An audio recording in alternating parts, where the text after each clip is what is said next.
TV조선 취재 기자들이 전하는 뉴스의 중심, 보도본부 한라인, 저는 신효섭입니다. 오늘의 핫 키워드부터 알아보겠습니다. 네, 첫 번째 키워드는 기사 회생입니다. 법원이 오늘 새벽 이재명 민주당 대표에 대한 구속영장을 기각했습니다. 재판부는 일부 혐의는 소명됐지만 방어권 보장이 필요하고 증거인멸 우려가 없다는 점을 기각 사유로 들었습니다. 다음 키워드는 재판까지 간다입니다. 한동훈 법무장관은 영장 기각이 죄가 없다는 것은 아니다라고 했고 이원석 검찰총장은 아직 재판은 시작되지도 않았다라고 했습니다. 검찰은 혐의 사실을 보강해 추석 연휴 이후 이재명 대표를 불구속 기소할 방침입니다. 세 번째는 품을까 찍어낼까입니다.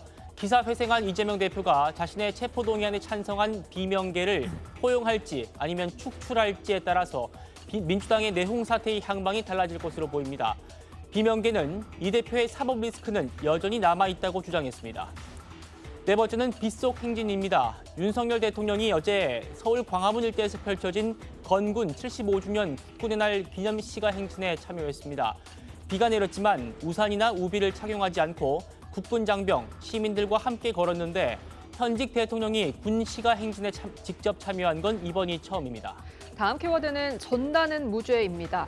문재인 정부 시절 민주당이 밀어붙인 대북전단 살포금지법에 대해 헌법재판소가 위헌 결정을 내렸습니다.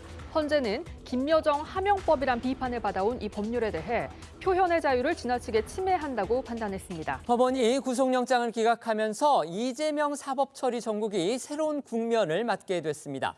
관련한 소식들은 잠시 뒤에 자세히 알아보도록 하고요. 먼저 어제 10년 만에 펼쳐진 국군의 날 시가 행진 소식부터 전해드리겠습니다. 준비한 영상 보시죠. 국가와 국민의 충성!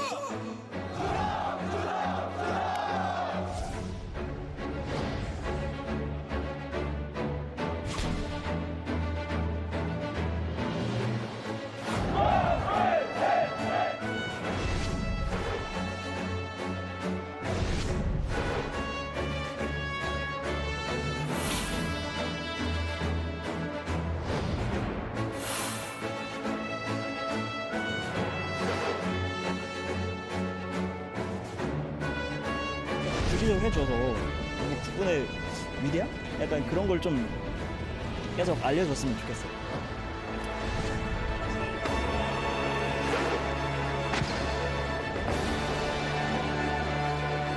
우리 군은 국민의 군입니다. 국민의 자유와 안전을 보장하기 위한 책무를 지고 있는 것입니다.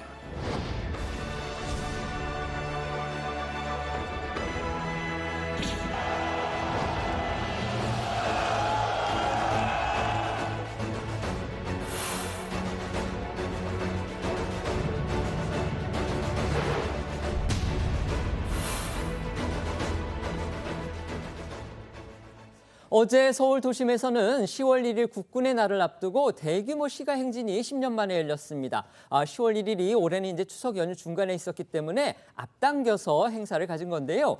비가 오는 날씨에도 윤석열 대통령이 직접 참관하고 우리 장병 그리고 시민들과 함께 행진에도 참여해서 눈길을 끌었습니다. 이게 또 이제 현직 대통령이 시가 행진에 직접 참여한 것은 이번이 처음이기 때문에 더욱 주목을 받았는데요. 이 관련해서 대통령실은요, 이 국군의 날 행사를 국민과 함께하는 소통의 장으로 만들었다 이렇게 설명을 했습니다.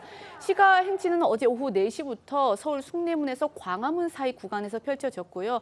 대규모 군 병력 그리고 장비가 동원돼서 이 국군의 날 시가 행진이 열린 건요. 말씀하신 것처럼 2013년 이후에 10년 만입니다. 네, 빨간색 넥타이를 맨 윤 대통령은 세종문화회관 앞에 마련된 텐트 안에서 퍼레이드를 참관한 뒤에 광화문 세종대왕 앞에서 육조마당까지 국민, 국군 장병 또 초청 인사들과 함께 행진을 했습니다. 비가 내리는 날씨 속에서 윤 대통령은 우산이나 우비를 착용하지 않은 채 그냥 걸었고요. 동행한 이종섭 국방부 장관 또 군 장성들도 마찬가지였습니다. 이후에 윤 대통령은 육조마당에 설치된 연단에 올라서 장병들을 상대로 연설을 했습니다. 우리 군은 국민의 군이라면서 국민의 자유와 안전을 보장하기 위한 책무를 지고 있는 것이라고 강조했는데요. 직접 듣고 오시겠습니다. 우리의 주권자인 국민에게 여러분의 늠름하고 용기 있는 모습을 보여드리게 돼서 저도 기쁘고 우리 군은 국민의 군입니다. 국민의 자유와 안전을 보장하기 위한 책무를 지고 있는 것입니다. 오늘 우리 국민들께서 여러분의 위풍당당한 개선 행진을 보고 여러분을 신뢰하고 우리 안보에 대한 확고한 믿음을 가지셨을 줄로 압니다. 우리 국민과 함께 국군 장병을 믿고 여러분을 언제나 응원하겠습니다. 윤 대통령은 발언을 마치고서 이 주목을 불끈 쥐어 보였고요. 대통령을 둘러싼 채 연설을 들은 군 장병들 사이에서는 환호성이 터져 나왔습니다. 행사는 평화를 지키는 힘, 대한강군 화이팅, 국가와 국민의 충성이라는 구호와 함께 이 태극기 펼치기 세레모니를 마지막으로 끝맺었습니다. 비가 내리는 와중에도 연도에는 수많은 시민이 나와서 우산을 받쳐들고 박수 그리고 환호로 행진하는 국군 장병들을 응원하는 그런 모습이었습니다. 네, 어제 좀 비가 내리는 궂은 날씨였잖아요. 그런데도 10년 만에 이 시가 행진을 구경을 하려는 시민들이 광화문 그리고 숭례문 일대 인도를 빽빽하게 채웠습니다. 시민들은 국군의 무기 그리고 부대가 소개될 때마다 환호성으로 화답을 하는가 하면 말씀하신 것처럼 행진하는 국군 장병들을 박수와 환호로 응원하기도 했고요. 또 윤 대통령이 행진할 땐 대한민국 국군 최고, 윤석열 대통령 만세라고 외치는 사람들도 있었습니다. 시민들의 목소리 듣고 오겠습니다. 북한이 계속 이렇게 도발을 하고 있고 저희도 이제 좀 한 명의 시민으로서 불안하잖아요. 주기적으로 해줘서 뭐 국군의 위대함? 약간 그런 걸 좀 계속 알려줬으면 좋겠어요. 오랜만에 서울 도심에서 열린 시가 행진에 이 외신들도요, 보기 드문 퍼레이드라 이러면서 주목했습니다. 네, 먼저 로이터 통신은 한국이 보기 드문 군사 행진을 열고 핵으로 위협하는 북한에 경고를 했다라는 제목으로 이 행진 내용을 자세히 소개를 했고요. 또 영국 일간 그 파이낸셜 타임스 역시 이 수천 명의 군 병력이 비를 맞으며 보기 드문 행진을 벌였다라고 전했습니다. 그러면서 이번 행진이 이 북한의 군사 도발에 맞서 국방력을 과시하는 차원에서 열렸다라는 그런 분석을 같이 실기도 했습니다. 이 아랍권 언론 알자지라는요, 이번 행진이 윤 대통령이 더욱 강경한 접근 방식으로 북한을 상대하고 있는 가운데 열렸다라고 짚기도 했습니다. 실제로 어제 시가 행진에서는요, 이 고위력의 현무 미사일을 비롯해서 이 첨단 무기 체계들이 선보였습니다. 현 정부가 북한을 겨냥해서 강조해온 이른바 힘에 의한 평화, 이것이 한껏 강조된 모습이었습니다. 그렇습니다. 어제 시가 행진에서 가장 눈길을 끈 건 처음 일반에 공개된 이 고위력 탄도미사일 현무일 겁니다. 한국형 삼축 체제 가운데 대량 응징 보복, KMPR의 핵심 수단으로 유사시에 북한 지휘부가 은신한 지하 벙커를 단숨에 파괴하는 최적의 무기 체계로 꼽히고 있는데요. 기형적일 정도로 탄두의 중량은 늘려서 일각에서는 그 파괴력이 전술 핵에 버금갈 것이라는 관측도 나오고 있습니다.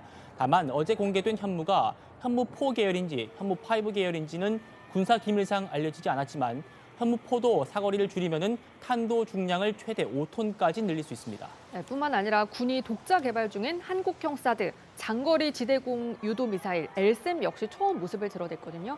이 북한 탄도미사일이 점점 고도를 찍고 하강할 때 고도 5, 60km 사이에서 요격하는 그런 역할을 맡습니다. 이 밖에도 시가 행진에서는 수출 주력 무기, 이 천무 다연장 로켓, K2 전차, K9 자주포와 이 정찰용 무인기, 무인 잠수정이 공개가 됐고요.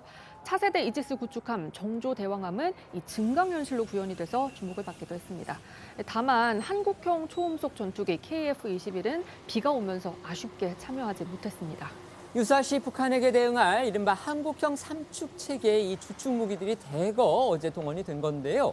윤 대통령은 앞서 이제 서울공항에서 열린 기념식 연설을 통해서 특히 이 북한의 핵미사일 고도화로 안보 위기를 구조시키는 북한을 향해서 정권 종식까지 거론하면서 이 경고 메시지 강도 한층 높였습니다. 네, 어제 그 이제 기념사에서 윤 대통령이 강한 군대만이 진정한 평화를 보장한다 이러면서 북한 위협에 강력히 대응하겠다 이렇게 밝히기도 했습니다. 또 북한의 이 공산 세력, 그 추종 세력의 가짜 평화 속임수에 결코 현혹되지 않을 것이라고도 말했는데요. 뿐만 아니라 이제 올해가 건군 75주년인가 동시에 또 한미동맹 70주년이기도 하거든요. 때문에 윤 대통령은 이 한미동맹을 강조하면서 한반도에 수시 전개될 이 미국의 이 전략 자산은 이 북핵 억지력을 강화할 것이다 이렇게 밝혔습니다. 목소리 들어보시겠습니다.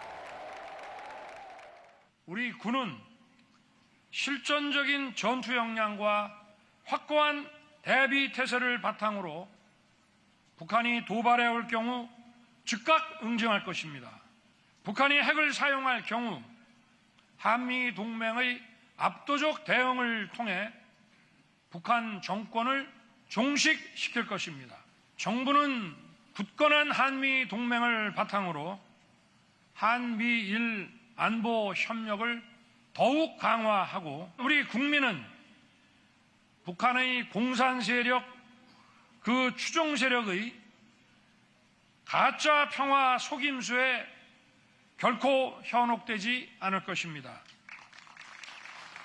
이렇게 윤 대통령이 북한을 향해서 강한 경고 메시지를 던진 날, 공교롭게도요, 이 문재인 정부 당시에 이 민주당이 밀어붙였던, 그러니까 대북 유화 정책의 아주 상징과도 같은 그런 법률이었죠. 바로 대북 전단 금지법이 위헌이다. 이런 헌법재판소의 판단이 나왔습니다. 네, 대북 전단 살포 행위를 금지한 남북관계 발전법 개정안은요. 문재인 정부 시절인 지난 2020년에 탈북민 단체가 대북 전단 50만 장을 날린 게 계기가 됐었습니다. 여기에 이제 북한 김여정 부부장이 우리 정부를 향해서 금지법이라도 만들라 이렇게 맹비난했었죠. 그리고 김여정의 그 엄포가 나온 지 불과 4시간 만에 당시 문재인 정부가 대북 전단 금지법을 추진 중입니다. 이렇게 밝혔었습니다. 또 김여정 발언이 나온 지 43일 만에 통일부는 대북 전단을 날린 자유북한운동연합의 설립 허가도 취소를 했습니다. 이런 정황들을 들어서 당시 보수 진영에서는 이 법을 김여정 하명법이다 이렇게 부르면서 아주 강하게 비판했습니다. 그렇습니다. 같은 해 12월 여당이었던 민주당이 대북 전단 살포를 금지하는 법안을 국회에서 밀어붙였습니다.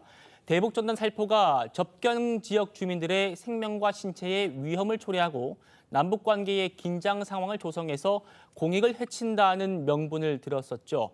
당시 국회에서의 법안 처리 모습 보고 오시겠습니다.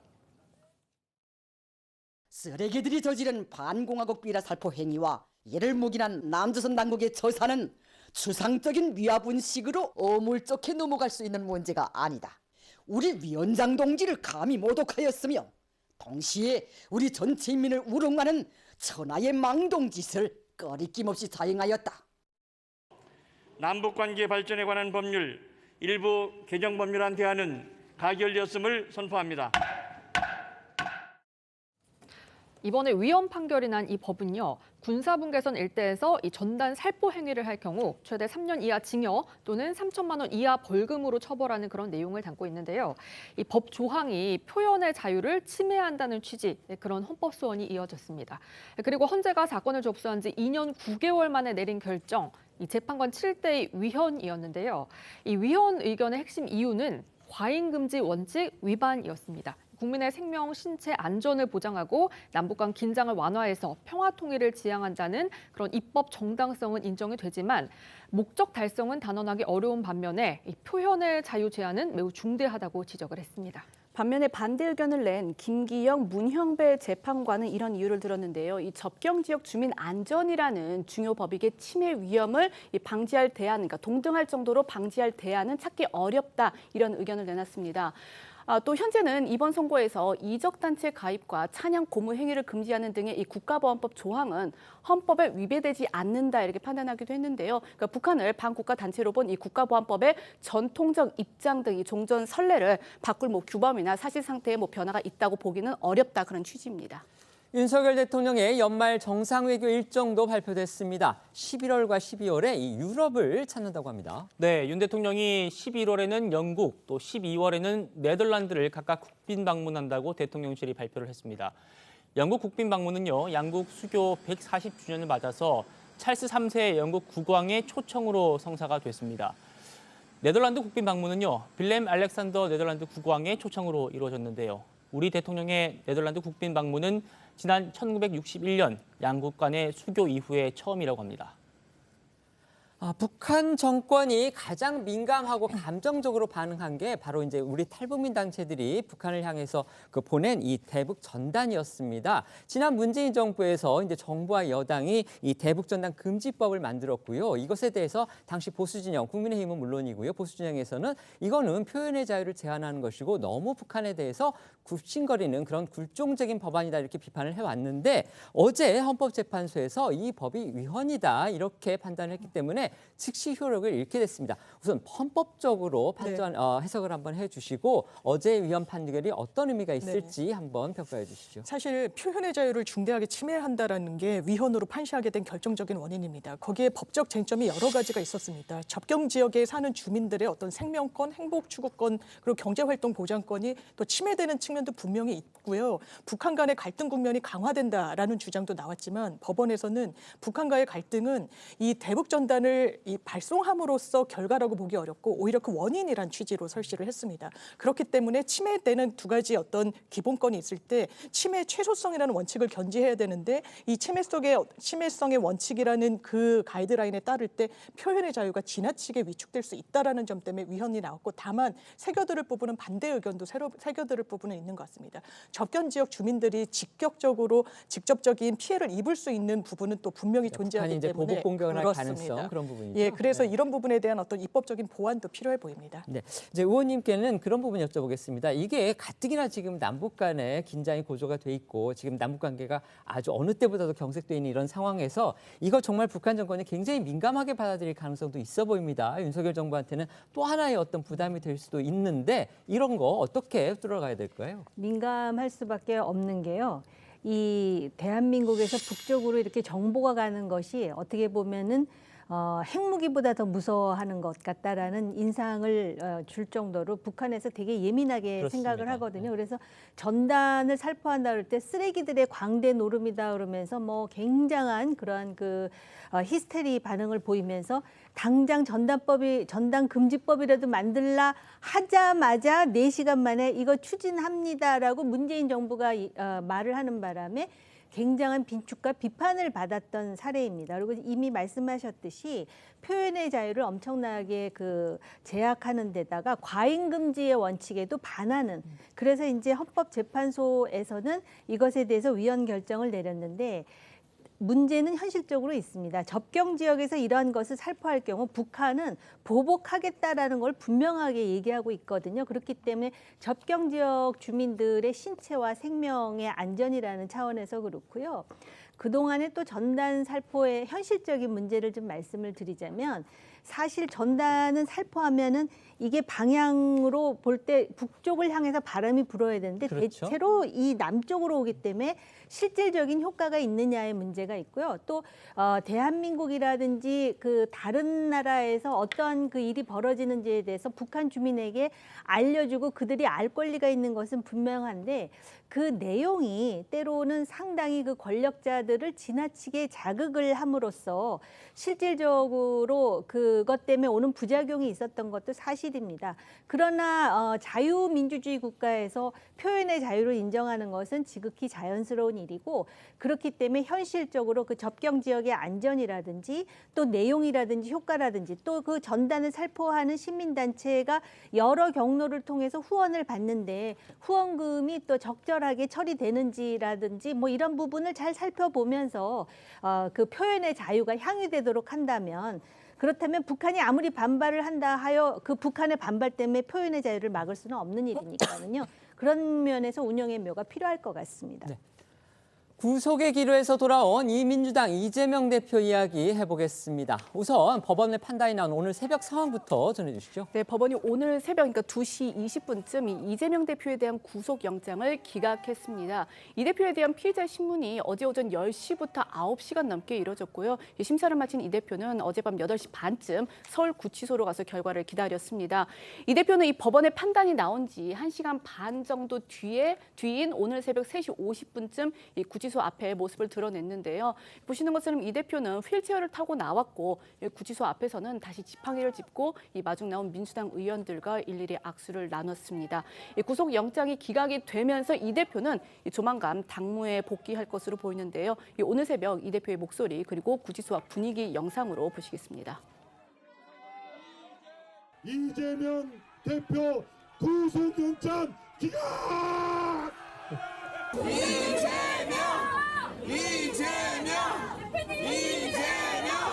이 늦은 시간에 함께해 주신 많은 분들 그리고 아직 잠 못 이루고 이 장면을 지켜보고 계실 국민 여러분, 먼저 감사드립니다. 역시 정치는 정치인들이 하는 것 같아도 국민이 하는 것입니다. 인권의 최후 보루라는 사실을 명징하게 증명해 주신 사법부에 깊은 감사의 말씀을 드립니다. 이제는 상대를 죽여 없애는 그런 전쟁이 아니라 국민과 국가를 위해 누가 더 많은 역할을 제대로 할 수 있는지를 경쟁하는 진정한 의미의 정치로 되돌아가기를 바랍니다. 이 대표 일단 정치인으로서의 최대 고비 넘기긴 했습니다. 하지만 사법 리스크는 완전히 해소된 건 아니다. 이런 일각의 평가도 나오는데요. 법원이 밝힌 그 기각 사유부터 자세히 한번 살펴보죠. 네, 서울중앙지법의 유창훈 영장 전담 부장판사는요, 기각을 결정한 이유를 892자 분량으로 설명을 했습니다. 보통 영장을 기각할 때는 범죄 소명이 부족함, 증거인멸과 도주 우려가 없음 이런 식으로 한두 문장으로만 끝내는 경우가 많은데요. 그런데 유 부장판사는 소명 여부부터 구속 필요성까지 이례적으로 상세하게 적었습니다. 물론 이 대표에게 적용된 위증교사, 또 백현동 개발비리, 쌍방울 대북송금 사건 대해서 각각 다른 판단을 내렸기 때문이기도 합니다만 헌정사상 최초로 제1야당 대표의 구속 여부를 다룬 민감한 사안이었던 만큼 이런 점을 의식한 걸로 풀이가 됩니다. 또 유 부장판사는 법원 내에서도요, 기록을 정말 꼼꼼하게 깐깐하게 보고 영장을 쉽게 내주지 않는 그런 스타일로 알려져 있는데요. 그런 유 부장의 성향도 어느 정도 영향을 미치지 않았나 이렇게 보입니다. 이 법원이 이 대표에 대한 구속영장을 기각한 사유 좀 간략하게 요약을 해드리면요. 혐의가 의심은 되지만 확실한 직접 증거가 부족하고 또 증거인멸 우려도 적다는 겁니다. 지금 법원은 기각 사유를 설명하면서 이 상당한 의심 이런 표현까지 썼습니다. 그러니까 이 구속영장을 기각한 것이 무죄가 입증됐다 이런 취지는 아니라는 것을 밝힌 것으로 해석할 수가 있는 거죠. 네, 먼저 이 대표 혐의 중에서 법원이 상당한 의심이 든다라고 지적을 한 건 이 백현동 사업 관련입니다. 이 성남도시개발공사의 사업 참여 배제 부분에서 이 피의자의 지위, 또 관련 결제 문건, 관련자들의 진술 등을 조합을 할 때 이 피의자의 관여가 있었다고 볼 수도 있다는 건데, 다만 법원은 직접 증거 자체는 부족하다라고 봤고요. 이 대북송금 의혹과 관련해서도 피의자의 인식이나 공모 여부, 또 관여 정도 등의 다툼의 여지가 있다라고 판단을 했습니다. 여기서 피의자는 바로 이재명 대표를 이제 가리키는 겁니다. 다툼의 여지가 있다. 이런 문구는요, 통상 이 범죄 혐의가 구속이 필요한 만큼 충분히 소명되지는 않았다. 이렇게 판단할 때 법원이 쓰는 표현입니다. 네, 맞습니다. 반면에 법원은 이 위증교사 혐의에 대해서는 확실히 인정을 했습니다. 그 위증교사 혐의라는 거는 이거죠. 그러니까 2018년 이 대표가 경기지사 이 선거 때 방송 토론에서 허위 사실을 공표한 혐의, 이 허위 사실 공표한 혐의라는 거는 과거 이제 벌금형을 선고받았던 그 검사 사칭권에서 누명을 썼다라고 이제 말한 부분, 그러니까 허위 사실을 공표했다는 혐의로 다시 이제 재판을 받게 되니까 증인에게 거짓 증언을 하게 했다라는 겁니다. 네, 관련해서 검찰은요, 어제 이 심사에서 이 대표가 위증을 요구하는 이 통화 육성 파일을 재생할 계획이었는데 이게 이제 시간 관계상 녹취록만 제출을 한 것으로 알려졌습니다. 또 어제 저희가 전해드렸던 이 검찰의 비장의 카드, 이화영 전 부지사의 이 구치소 접견 녹음 파일, 녹취 파일, 요거는 재생이 됐다고 합니다. 법원이 이를 감안했는지 이 대표 주변 인물에 의한 부적절한 개입 가능성, 이거는 인정을 했습니다. 그럼에도 불구하고 이 대표 본인에 의한 증거인멸 우려, 이거는 결국 받아들이질 않은 겁니다. 네, 말씀하신 대로 어제 검찰은 이 대표의 구속 필요성을 강조를 하면서 박찬대 최고위원과 통화를 한 이화영 전 부지사의 부인 A씨와 또 민주당 인사 2명이 이 전 부지사를 면회했을 때 녹음된 그 녹음 파일을 틀었습니다. 어제 저희가 전해드린 대로 그 녹취에는 민주당 인사들이 위에서 검찰이 탄압해서 허위 진술을 했다는 내용으로 옥중 편지를 써달라 했다. 이렇게 말하는 게 담겨 있다고 합니다. 검찰은 이런 증거들이 이 대표 측의 조직적인 사법방해라면서 앞으로 이재명 대표 재판에 이 전 부지사 진술이 매우 중요한 기능을 할 텐데 이렇게 회유, 증거인멸 시도들이 앞으로도 계속 벌어질 거다 이렇게 주장을 했습니다. 법원도 이 부분들에 대해서는 피의자, 즉 이재명 대표 주변 인물들이 부적절한 개입을 한 것이 의심할 만한 정황이 있다 이렇게 인정은 했습니다. 하지만 결과적으로 법원은 이 대표 본인에 의한 이 증거인멸에 염려가 있다고 단정하기는 어렵다 이렇게 판단을 했습니다.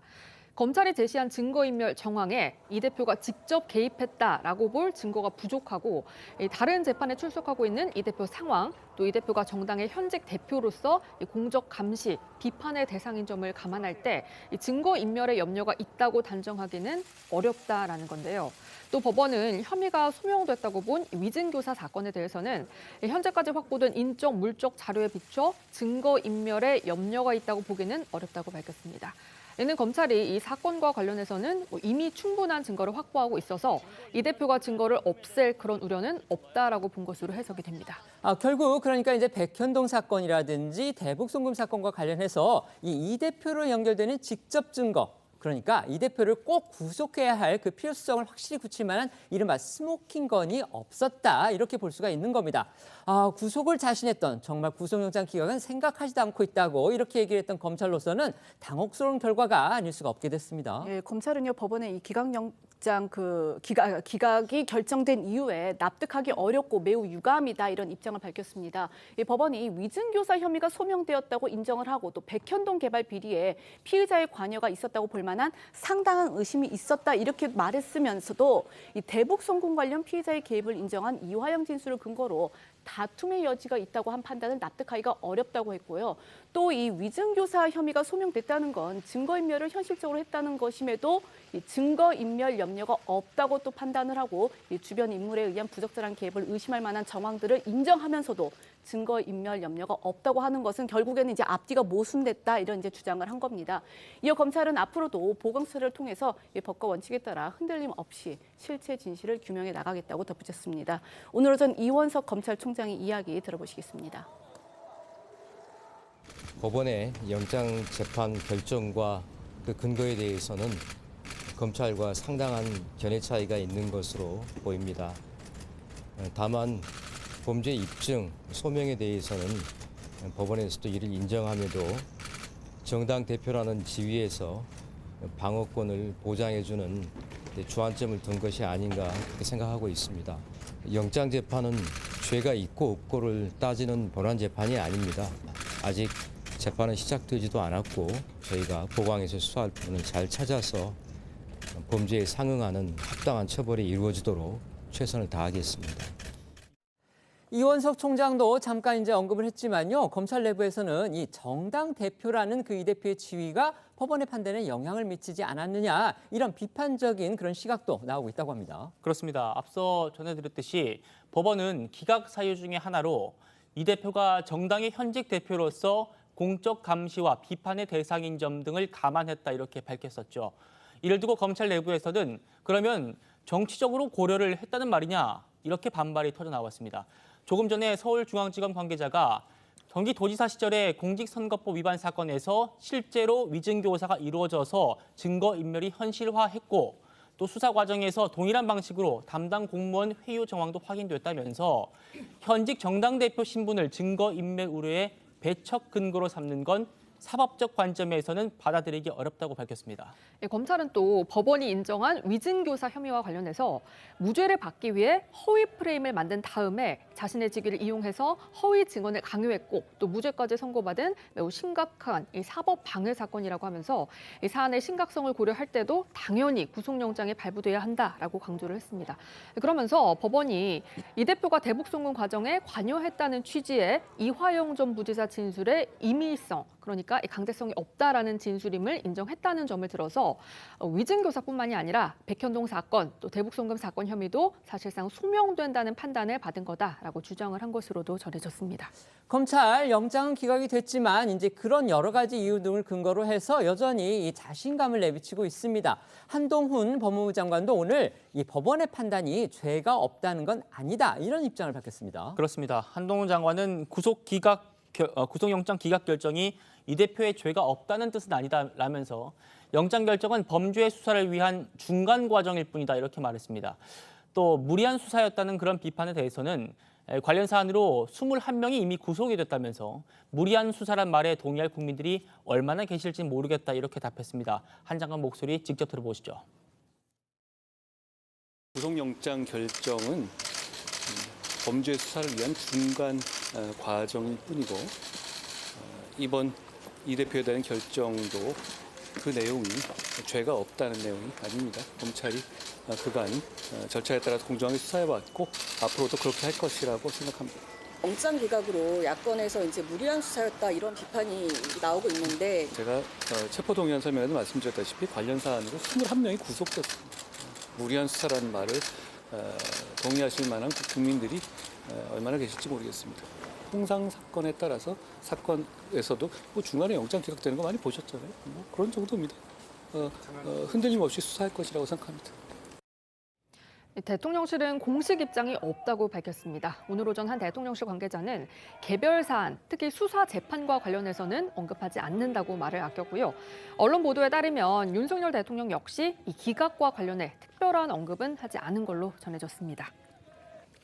법원이 이재명 대표의 혐의에 대해서 이제 일부 혐의에 대해서는 상당한 의심이 든다 이렇게 얘기를 했고요. 그다음에 위증교사 혐의에 대해서는 범죄 소명이 된다 그렇게 얘기를 했습니다. 그런데 지금 논란이 되고 있는 것도 검찰이 특히 강하게 뭔가 비판적인 목소리를 내고 있는 부분이 바로 이제 정당 대표로서의 방어권을 보장하겠다 이 부분입니다. 그렇다면 결국 검찰 내부에서는 법원이 뭔가 정치적인 판단을 한 거 아니냐, 정치적 고려를 한 거 아니냐, 지금 이런 비판까지 내놓고 있는 겁니다. 이 같은 검찰의 시각, 또 그거에 맞서서 법원은 어떤 근거로 가장 어떤 핵심적인 이유로 영장을 기각했다고 보시는지 한번 법률가로서 의견을 말씀해 주시죠. 사실 검찰도 공당의 대표라는 사실을 모르지 않았습니다. 그렇기 때문에 사실상 하나의 쿠션 형식으로 위증교사 혐의를 넣었던 거예요. 큰 틀은 백현동과 이 쌍방울 사건이었습니다. 그런데 구속영장 청구서를 보니까 뭔가 위증교사를 했다라는 녹취가 나왔습니다.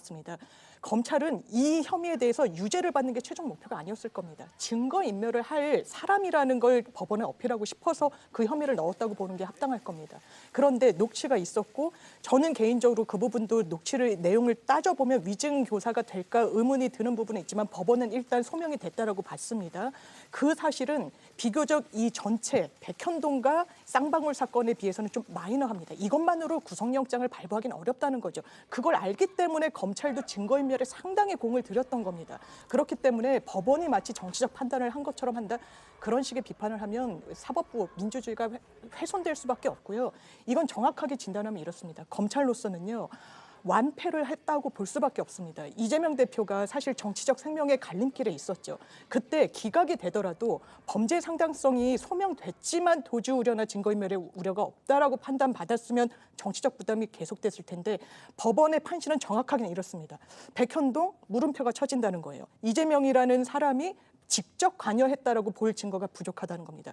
이거 영장 재청구하기 어려운 사건입니다. 그러면 그걸 다 마무리 지어서 공소유지가 가능할지 이 부분 상당히 의문이 되는 부분이 있고요. 쌍방울 사건은 기본적으로 김성태 전 회장과 이재명 당시 경기도지사의 유일한 연결고리는 이화영 전 지사입니다. 정확하게 법원은 이화영의 진술이 바뀐다. 그렇다. 그리고 오염됐을 가능성이 있는데 처음에 했던 진술, 그러니까 연결고리가 없다라는 진술의 임의성을 함부로 배척할 수 없다고 합니다. 이 말인즉슨 본인의 진위에 기반해서 이 말이 나왔을 가능성 열어둬야 된다는 거예요.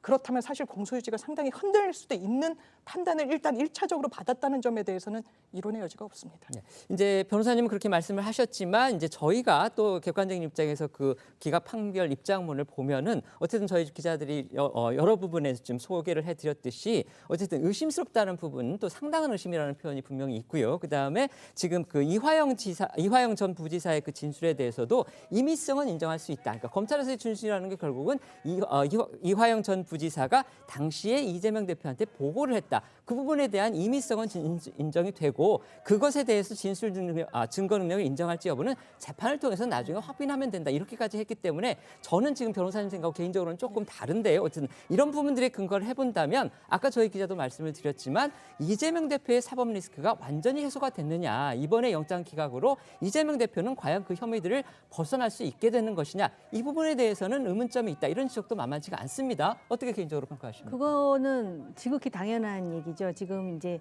구속 영장이 기각됐다라는 것이고 아직 재판도 시작되지 않았기 때문에 그리고 이 사건이 이렇게 커질 수밖에 없었던 것은 사실은 정치적으로 본인 스스로 불체포 특권을 내려놓겠다 하다가 또 그 체포 동의안이 국회에 상정됐을 때 얼마나 많은 파장들이 있었습니까?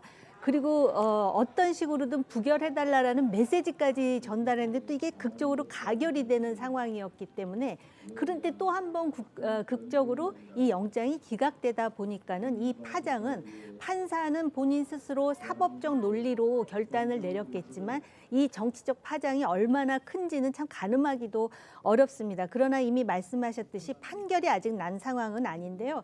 두 가지에 대해서 정리를 하자면 공리같이 말씀을 드리자면 법원의 결정은 존중해야 한다. 그러나 판사도 사람이다라는 것이 이 사건의 핵심이 아닌가 이런 생각이 들고요.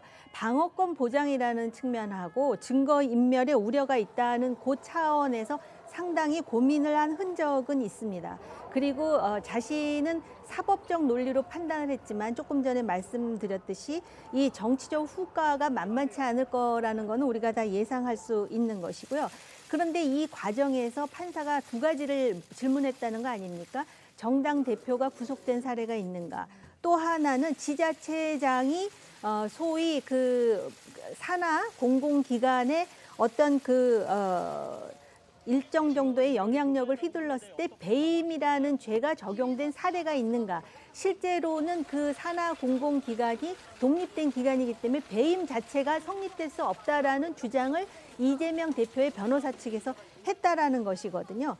근데 저는 아주 근본적인 문제를 좀 제기하고 싶은데요. 이게 지금 인허가 비리라든지 뇌물과 관련된 사안인데 물적 증거가 없다라는 것이 결국은 이제 판사가 결론을 낸 부분이기는 하지만 실제로 법무장관이 얘기했듯이 21명이나 지금 관련된 사안으로 구속되어 있고 또 지금 판사도 이런 얘기는 합니다. 주변 인물이 개입됐다라는 것은 지금 밝혀졌다라고 얘기하는데 이런 뇌물이라든지 또는 인허가 비리와 관련해 가지고 비단 이재명 대표를 지금 제가 겨냥해서 말씀드리는 건 아닌데 누군가가 자기가 영향력을 휘두르면서 물적 증거가 전혀 없는 방법으로 이런 식으로 영향력을 휘두르다가 나중에 이게 법적으로 문제가 되면 밑에 있는 측근은 사법적 처리를 받는데 위에 가장 그 핵심에 있는 사람은 법적 증거가 없다는 이유로 이런 식으로 피해 나가는 전례가 만들어진다면 이건 어떻게 할 것인가라는 문제는 여전히 남는다는 것입니다. 이 뇌물도 그렇고요.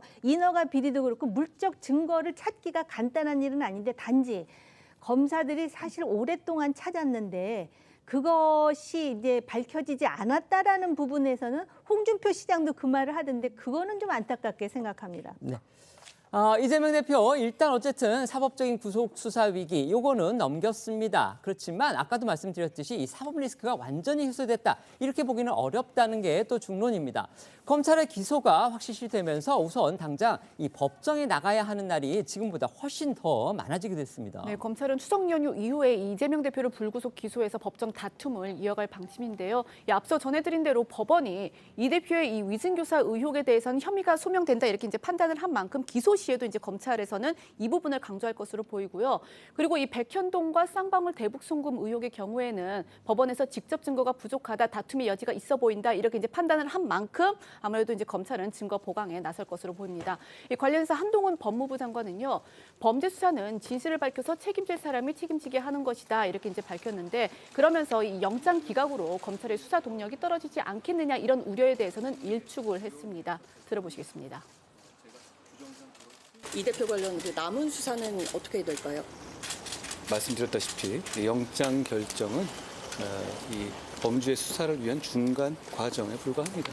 차질 없이 진행될 겁니다. 그 구속영장 재청구 이런 거는 뭐 그런 건 검찰이 판단할 문제입니다. 수사 동력이 떨어질 수도 있다는 우려도 나오는데요. 범죄 수사는 진실을 밝혀서 책임질 만한 사람에게 책임을 지게 하는 절차입니다. 동력 같은 건 필요하지 않습니다. 시스템이 동력입니다. 자, 검찰은 어제요, 이 대표 영장실질심사뿐 아니라 같은 시간대에 수원지법에서 있었던 이화영 전 부지사 재판에서도 새로운 사실들을 공개를 했습니다. 앞서도 전해드린 대로요, 이 검찰은 법정에서 이 대표 측의 인사가 이화영 전 부지사를 만날 당시에 이 녹음 파일을 직접 재생을 했다고 합니다. 이런 것이 결국 증거인멸 시도의 정황이다, 이렇게 강조를 한 건데, 그 연장선상에서 이화영 전 부지사의 부인 그리고 이 전 부지사가 나눈 대화, 그 내용도 또 공개를 했다고 합니다. 그렇습니다. 이 전 부지사의 부인 A씨는 검찰이 이 전 부지사에게 허위 진술을 압박했다고 주장하면서 법정에서 남편과 다투고 또 이 전 부지사 변호인을 남편과 상의도 하지 않은 채 해임을 해서 논란을 불렀죠. 말씀하신 대로 검찰은 A씨가 남편을 면회하면서 뭐라고 말했는지를 공개를 한 건데요. 10개월 동안 잘 참아서 당신이 조국 전 법무장관보다 멋진 사람으로 되어 있다. 영웅이 될지 자범이 될지는 당신이 판단하라. 민주당에서 당신을 의심하고 있다. 확실하게 안 하면은 여기서도 왕따, 저기서도 왕따라면서 정신 차리라, 이렇게 말을 했다고 합니다. 검찰은 또 A씨가 이 박찬대 최고위원, 또 안민석 의원 같이 이재명 대표의 측근 인사들하고 총 16차례 통화를 했다고 밝혔습니다. 앞서 나온 이화영 전 부지사 부인의 목소리 이어서 보시겠습니다. 제가 아까 흥분해서 그랬는데 예. 조금 더 입장 정리를 해볼게요. 저도 지금 정신이 하나도 없어가지고. 다른 가족이랑 좀 다른 게 왜 그렇다고 좀. 저도 모르겠어요. 왜 저 사람이 저렇게 됐는지 모르겠습니다. 결국은 잡아다가 놓고서는 들들 볶아갖고 이재명 방북 진술을 이끌어내려고 한 거 아닌가, 이렇게 저는 의심이 되고요. 이런 일련의 과정들을 본인은 모르셔요. 그잖아요. 안에 갇혀서 뭘 알겠어요. 정보가 없잖아요. 저 생각은 나와서 양심 선언을 했으면 좋겠어요. 어제 이재명 대표 영장심사에서 검찰은요, 이 대표가 전 경기도 평화협력국장하고 주고받은 이 문자 메시지를 공개했다고 합니다. 아랫사람들이 한 일이어서 자신은 모른다, 이렇게 주장을 했던 이 대표를 반박하기 위한 증거였다고 합니다. 네, 검찰이 어제 영장심사 과정에서 공개한 이 문자 내용을 전해드리면요. 이 대표가 신모정 경기도 평화협력국장한테 구속된 이화영 전 부지사 쪽과 연락할 방법이 있느냐, 이렇게 문자를 보냈고요. 신 전 국장은 이 전 부지사 부인 A씨, 그리고 지난 7월 박찬대 최고위원이 만난 이 전 부지사 측근의 전화번호를 답장으로 보냈습니다. 하지만 이재명 대표는 지난 9일 검찰 소환 조사에서 이 신 전 국장은 하위직이라 모른다, 이렇게 진술을 한 걸로 전해졌는데요. 검찰은 이걸 수사기관을 속인 증거인멸 시도다, 이렇게 강조를 한 겁니다. 또 신전 평화협력국장은 이화영 전 부지사가 바로 아래 국장으로 영입한 인물이기도 한 만큼 이 경기도 대북 사업에 깊숙이 관여를 했다고 보고 있고, 또 관련 경기도 공문서를 이 대표 측에 유출한 혐의도 받고 있습니다. 또 이미 구속이 되어 있는 인물이기도 합니다. 즉 이 쌍방울 대북 송금과 증거인멸 의혹에까지 직접 개입한 핵심 인물로 볼 수 있다는 건데요. 그런데 이런 신 전 국장과 이 대표가 직접적으로 연락을 했다면 향후 이 대표에 대한 이 추가 구속영장 청구 여부나 재판 등에서 변수가 될 가능성도 있다는 겁니다. 다만 이 대표는요, 어제 영장 심사에서 이 대장동 그 공적 개발 이후에 세상에 공적이 돼버린 것 같다, 이렇게 토로하기도 했고, 또 검찰에게 판단 근거를 제시하라고 직접 따져 묻는 등 이 혐의를 전면 부인한 것으로 알려졌는데요. 결국에는 이제 검찰이 이 대표를 불구속 기소한 후에도 이 법정 다툼이 치열하게 이어질 것으로 보입니다. 이재명 대표는 아시다시피 이미 피고인 신분으로 선거법 위반, 대장동 위례 의혹 등 이 두 건의 재판을 받고 있습니다. 여기에 검찰이 백현동 그리고 대북 송금 의혹으로 이제 추가 불구속 기소를 하게 되면 이 대표로서는 내년 총선 등을 앞두고 이 법원에 출석하는 부담 상당할 것으로 보입니다. 네, 말씀하신 대로 이 대표는 대선 때 이 대장동 의혹의 핵심 관계자인 고 김문기 전 처장을 몰랐다, 이 발언으로 공직선거법 위반 재판을 격주로 주 1회 지금 받고 있고요. 대장동 또 위례 의혹 관련해서 재판은 지난 15일에 원래 첫 정식 재판이 열릴 예정이었는데 이 대표가 단식을 하면서 내달 6일로 연기가 된 상태입니다. 여기에 검찰이 백현동 의혹, 이번에 또 대북 송금 의혹으로 이 대표를 불구속 기소하게 되면 이재명 대표는 총 3개 재판에 출석을 해야 하는 그런 상황이 됩니다. 이 대표 피고인 신분이기 때문에요. 이 재판이 열리면 반드시 법정에 나가야 합니다. 이 세 개의 재판이 병합되지 않는 한은 겹치지 않게 돌아가면서 출석을 해야 되기 때문에 이 출석 일정을 조율하는 것, 이것부터가 아주 난감한 문제일 듯 싶습니다. 네, 당장 내년 4월 총선 앞두고 제1야당 대표가 사실상 매주 이 피고인 신분으로 재판에 출석하는 그런 초유의 사태가 벌어지게 되면서 이재명 대표의 사법 리스크는 앞으로도 쭉 이어질 전망입니다. 이 대표 영장이 기각되면서 이 정치권에 몰아닥친 후폭풍도 거셉니다. 여야의 온도차가 아주 극명합니다. 네, 민주당은 말 그대로 잔칫집 분위기입니다. 영장 기각이 전해지자 즉각 사필 규정이다. 윤석열 대통령이 대국민 사과 그리고 한동훈 법무부 장관의 파면이 필요하다라면서 역공에 나섰습니다. 오늘 오전에 열린 최고위 회의와 의원총회에서도요. 새로 선출된 친명계 홍익표 원내대표를 필두로 전열 재정비에 나서는 모습이었는데요. 민주당 반응부터 보시겠습니다. 윤석열 검사 독재 정권에 무리하고 무도한 이재명 죽이기 시도가 실패했습니다. 윤석열 대통령은 이재명 대표 표적 수사와 무리한 구속 시도에 대해 사과해야 합니다. 이재명 대표를 중심으로 당의 역량을 총결집하겠습니다. 윤석열 대통령은 사과하라! 사과하라! 사과하라! 사과하라! 한동훈 법무장관을 파면하라! 파면하라! 파면하라! 파면하라! 반면 국민의힘은 법원이 이 대표에게 일반 국민과는 다른 잣대를 들이댔다면서 영장 기각을 비판을 했고요. 지난 24일 임기를 마친 김명수 대법원장 체제가 만든 편향적인 사법부다라는 비판도 나왔습니다. 또 국민의힘은 이 대표 영장 기각 과정에서 사실상 범죄 사실은 소명이 됐다면서 이 대표에게 사과와 또 당대표 사퇴를 요구하고 나섰는데요. 국민의힘 목소리도 들어보겠습니다.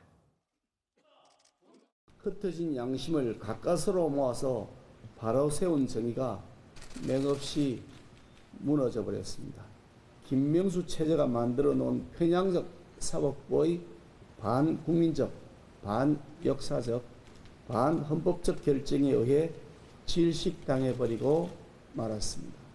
이번 유창훈 판사의 결정은 한마디로 권력의 유무로 구속 여부를 결정하는 유권 석방, 무권 구속이라고 하는 결과라고 하겠습니다. 국민의 법 감정에 맞지 않지만 기각 사유도 법리에 맞지 않습니다. 민주당은 기각이 곧 무죄가 아니라는 점, 그리고 마치 면죄부를 받은 것처럼 거짓 선동을 해서는 안 된다는 점을 명심해야 할 것입니다. 무권 구속, 유권 석방, 온 국민이 분노한다. 분노한다. 분노한다. 분노한다. 법치 몰락 정의가 사법부는 각성하라. 각성하라. 각성하라. 각성하라. 다 아시다시피 이재명 대표의 이 체포동의안 표결 문제를 두고서 아주 민주당이 심각한 내용 사태에 빠져 있는 거 저희가 여러 차례 전해드렸습니다. 그런데 이제 이재명 대표가 일단 구속을 피했기 때문에 당무에 복귀할 이 대표가 과연 그 체포안에 가결표를 던진 비명계로 추론이 되죠. 이 비명계를 과연 감싸 안을지 아니면 이 교회에 아주 정리를 하면서 당을 완전히 친병 체제로 단일화할지 이 부분에 지금 관심이 쏠립니다. 이걸 어떻게 정리하느냐에 따라서 민주당의 내용 사태의 방향이 달라질 텐데요. 어떻게 예상하십니까? 저는 할 필요도 없고 수습 국면으로 들어갔기 때문에 해서도 안 된다고 생각합니다. 물리적으로 할 수도 없고요. 지금 그렇다면 이른바 친명 비명을 걸러낸다 총선 앞두고 어떤 국면이 펼쳐지겠습니까? 당이 쪼개질 수도 있다라는 전망이 나오고 있는 상황입니다. 지금 단일 대오로 지금 정부의 실정이 있다면 그 부분 정확하게 지적해 주기를 국민이 원하시는 거지 내부 다툼을 하길 원하지는 않으신다고 생각합니다. 네, 말씀해 주시죠. 사실 장 변호사 지금 말씀이 딱 맞는 건데 그렇게 안 될 것 같습니다. 왜냐하면은 그 내용이라 그러지만은 친명계 일색이었고 사실 지금 기각되기 전에도 옥중 공천 얘기를 했는데 잘라낸다는 게 별거 아닙니다. 공천 안 주는 게 잘라내는 거 아니겠어요? 저는 그렇게 갈 거라고 보고요. 그렇기 때문에 지금 그 관전 포인트는 비명계가 앞으로 어떻게 나올 것인가. 그리고 마치도 완장 두른 듯 행동하는 그 친명계 측근들이 어떤 식의 행보를 보일 것인가. 이건 아주 중요한 관전 포인트가 될 것 같습니다. 완장을 두는데 이런 표현이 방송에서는 적합하지 않은 표현으로 저희가 생각을 하고 있습니다. 그 부분은 정리를 하겠습니다. 어제 전해드렸던 박근혜 전 대통령의 이 사면 뒤 첫 인터뷰가요. 정치권, 특히 여권에 아주 묘한 파장을 불러일으키고 있습니다. 다음 총선에서 여권의 강세 지역인 대구, 경북에서 이 구주리인 친박 세력 그리고 신주리인 친윤 세력 간의 대결 가능성 이게 아주 초미의 관심사였는데 박 전 대통령이 친박은 없다 이렇게 공개 선언을 해버렸기 때문에 사실상 친박 리스크를 사전에 차단했다 이런 평가가 지금 나오는 겁니다. 사실 박 전 대통령은 사면 이후에 이제 측근인 유영하 변호사를 통해서 총선 출마설이 나오는 친박계 인사들을 지원할 의사가 없다는 뜻을 이제 일관적으로 밝혀오긴 했었습니다. 그리고 이제 어제 공개된 중앙일보 인터뷰를 통해서 박근혜 전 대통령은요, 이 공식적으로 소위 그 친박계 인사들에게 나와 연관짓지 말아달라라는 취지의 말을 하면서 이제 이게 정치적 파장으로 좀 이어지고 있는데요. 일각에서는 이 친박계로 불리는 최경환 전 부총리 등이 이 내년 총선 출마를 앞두고 대구 경북 지역에서 이 정치적 영향력을 키우는 것에 대해서 박 전 대통령이 제동을 건 것이 아니냐 이제 이런 해석도 나오고 있습니다. 이 박 전 대통령의 발언 먼저 들어보시겠습니다. 정치를 다시 시작을 하면서 이것이 저의 그 명예 회복을 위한 것이고 연관이 된 것이라는 이런 얘기는 하지 않았으면 합니다. 과거 인연은 과거 인연으로 지나갔으면 좋겠습니다. 그런데 이 공교롭게도요, 이 인터뷰가 이루어진 시기 그리고 박 전 대통령이 얼마 전 사저에서 이 국민의힘 김기현 대표를 만난 시기 이게 아주 비슷했다고 합니다. 그렇습니다. 박 전 대통령은 지난 13일 대구 사저에서 김기현 원내대표를 만났는데요. 총선에서 좋은 성과를 내야 하는 게 여당 대표다 이렇게 말해서 김 대표에게 힘을 실어줬다는 해석을 나왔었습니다. 그런데 어제 공개된 인터뷰는요. 그 만남보다 이틀 앞서서 지난 11일에 진행이 됐었다고 합니다. 그래서 친박은 없다라는 인터뷰를 한 뒤에 국민의힘 지도부를 만났다는 건 그 같은 맥락에서 해석이 가능한 하나의 흐름으로 봐야 한다 이런 분석이 나오고 있습니다.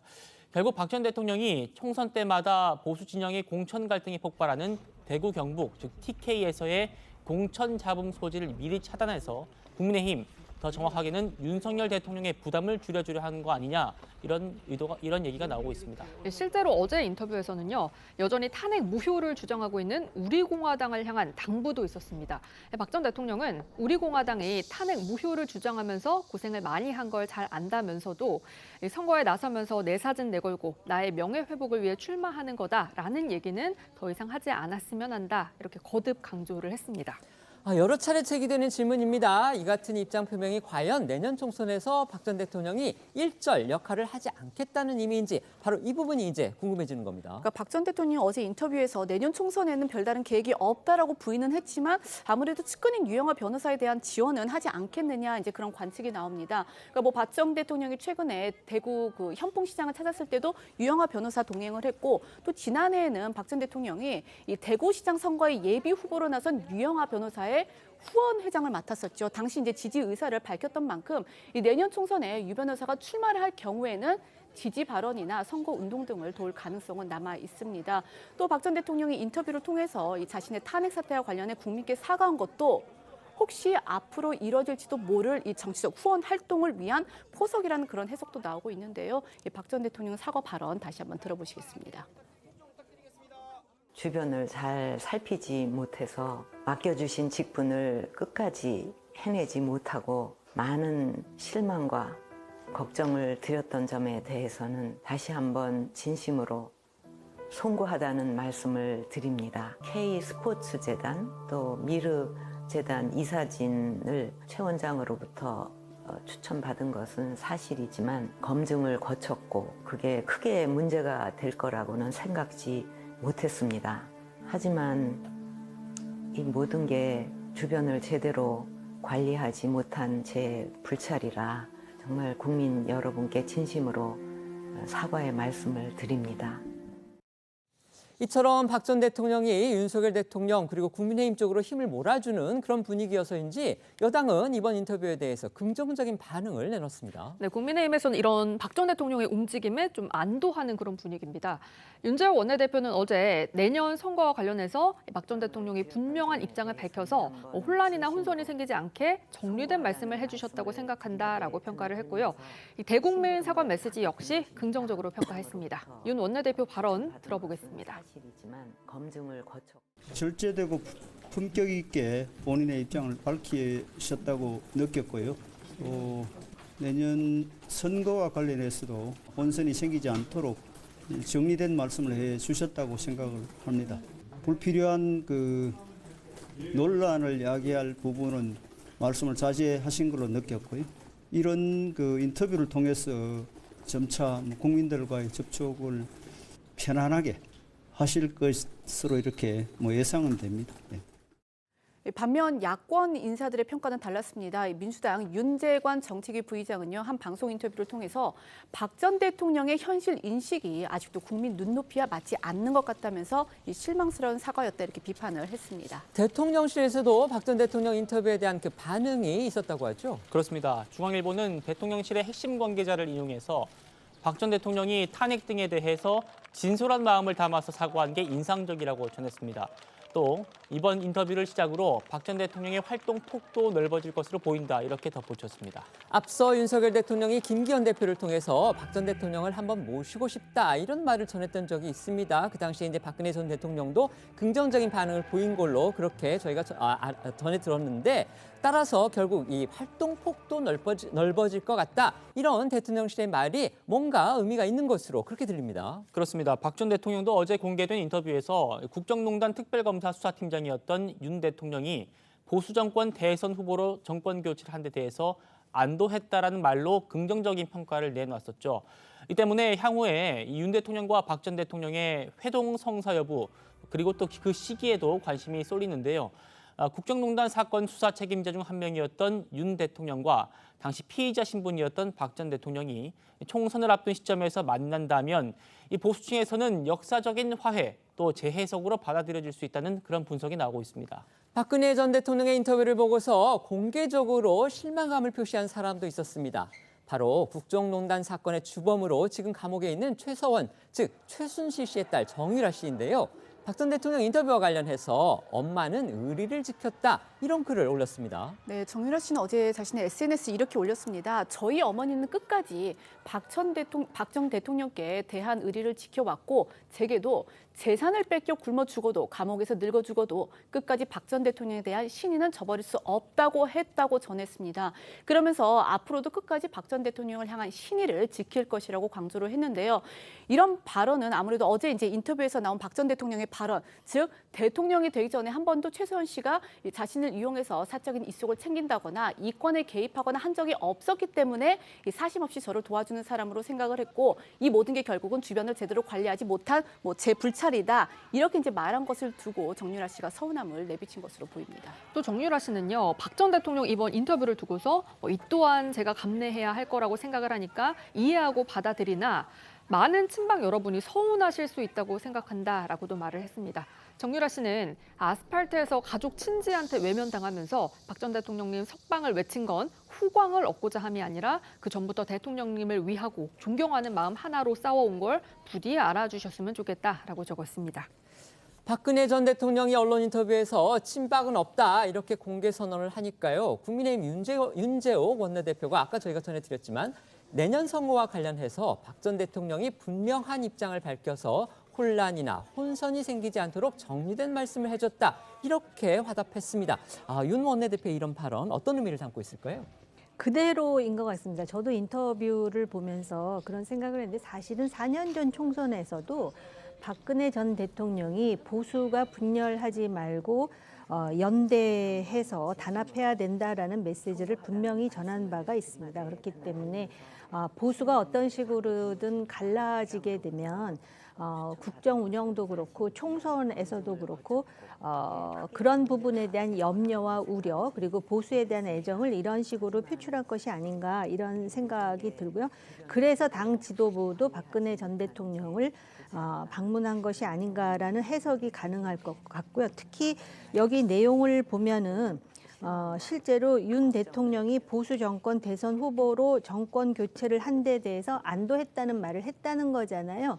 보수 내부에서 사실 이 부분과 관련해서 이걸 어떻게 해석해야 될지에 대한 혼선이 있었는데 박근혜 전 대통령은 자기 나름대로 그것을 좀 수습하고 싶어 하는 그런 마음이 있었던 것이 아닌가 이런 생각이 들었습니다. 야권에 몸담고 계시긴 하지만 저는 이런 질문을 드리고 싶습니다. 지금 여러 가지 정황상 이렇게 윤 대통령의 그 회동 제안이라든지 그다음에 박근혜 전 대통령이 어쨌든 정치는 안 하지만 어쨌든 국가에 대해서 기여하고 싶다, 국가를 위한 활동을 하고 싶다 이런 뜻을 밝혔습니다. 결국 이게 윤 대통령이 뭔가 박근혜 전 대통령한테 어떤 외교라든지 아니면 사회적인 어떤 활동을 혹시라도 부탁할 그런 가능성, 그러니까 임무를 줄 가능성 이런 부분에 대해서도 관심이 지금 커지고 있는 것 같습니다. 그렇기 가능성이 있다고 보십니까? 저는 열어두고 적극적으로 검토할 필요도 있다라고 생각합니다. 법적으로는 이제 사면을 받으신 부분이 있고요. 사실 총선을 앞두고도 교통 정리를 해주신 거 아니겠습니까? 최경환 전 부총리가 이준석 등 청년 정치인들을 만났을 때 뭔가 새몰이에 나서는 거 아니냐라는 국민의힘에서는 우려 섞인 목소리가 나왔었죠. 그렇지만 우병우 전 수석의 출마설도 나왔었고요. 그 부분은 내 진위가 아니라고 딱 교통 정리를 해줬고 사실 윤석열이라는 당시 검사에 대해서는 어떤 이중적인 아주 양가적인 감정이 있을 수밖에 없을 겁니다. 본인을 재판대에 세웠고 그렇지만 정권 교체를 이뤄낸 인물이고 그 부분에 대해서도 나는 정권 교체를 이룬 윤석열 대통령에 대한 어떤 신임이 있다라는 딱 마침표를 찍어줬기 때문에 그렇다면 공적 임무를 받는데도 어떤 토대가 마련됐다라고 보여집니다. 네, 저희는 1분 뒤에 다시 돌아오겠습니다. 오늘 준비한 소식은 여기까지입니다. 다들 아시다시피 내일부터는 추석 연휴가 6일 동안 시작이 됩니다. 저희도 연휴 기간은 쉬고 다음 주 10월 4일 오후 1시에 더 핫한 소식으로 찾아뵙겠습니다. 한가위 명절 건강하고 즐겁게 보내십시오. 시청해 주셔서 고맙습니다.